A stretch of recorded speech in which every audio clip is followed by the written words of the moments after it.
There are a lot of different, we were just kind of talking about it, a lot of different coaching personalities in the conference now, and Mike Riley seems to kind of have a distinct way of doing things. How do you think he's kind of viewed by the coaching fraternity?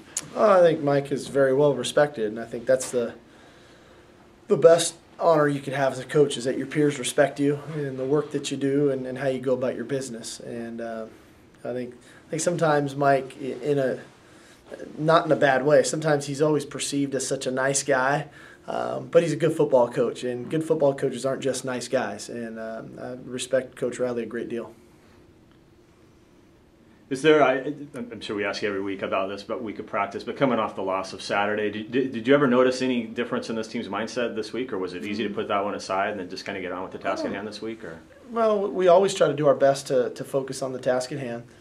I thought we had some really physical practices on Tuesday and Wednesday. I thought there was a purpose to the practices and the guys competing, a lot of one-on-one drills and opportunities there. So from that standpoint, I was pleased of our ability to battle and compete in a physical setting.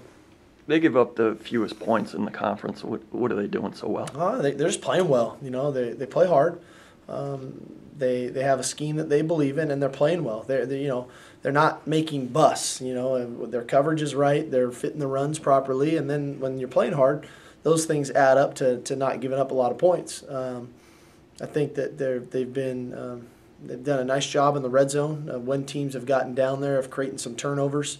Happened again last week versus Utah on the 5-yard line with trying to, they run a reverse and fumble the ball, and they get a turnover again. So I think that they've got a nice bend but don't break mentality, but also they're playing disciplined football. Are you seeing more nickel and dime from them? Yeah, without a doubt. They're going to it much sooner than they ever have in the past.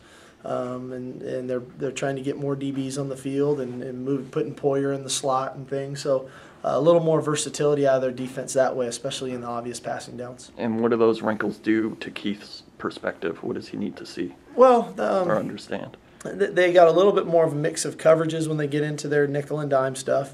They go to more of an odd front mentality and move Crichton around some. So from that aspect of it, it's just understanding that they're going to nickel, and then, okay, what are their coverages and the pressures that they like to run out of it. And so that's one of the biggest keys, is recognizing when they go from their base defense to their nickel and dime stuff, the differences in their schemes. Conversely, what do you think you guys have to do to start getting better in the red zone? Execute. I think that's been one of our issues, and minimizing the negative plays. I think we're getting in the red zone, and we'll have a negative play on first or second down that forces us into a third and long that ultimately can create either a field goal situation or a turnover situation. It happened to us again last week. We got down there, second down sack, third down tip, interception. So our ability to execute on first and second down and not have negative plays and keep moving forward, and if we go to third down, have us in manageable third downs when we're in the red zone so we can convert and hopefully score a touchdown. So generally speaking, how has the team kind of dealt with the whole idea of the 24-hour rule and moving on, especially in the last few weeks? I think like we always have. I think we've got a great mentality about it. Do we like to lose? No. That goes without saying. But if you harbor those thoughts, you miss what's right in front of you. And we've been hammering home laser focus on what's right in front of us. And this week it's Oregon State and our ability to prepare and then ultimately play really well on Saturday night. So you haven't necessarily seen any indications that there's been a lingering effect with it? I don't think so. I think the staff's done a really good job of motivating the guys and teaching them and coaching them on the stuff that needs to get fixed, but also, like I said, focusing on the task at hand. And this week, the kind of whole social networking thing came back with Coach Leach and Twitter. Kind of what's your thought generally on the whole? Our guys are, society, and I'm not trying to pull them out of what's going on in the world. So I understand our guys are going to be on Twitter.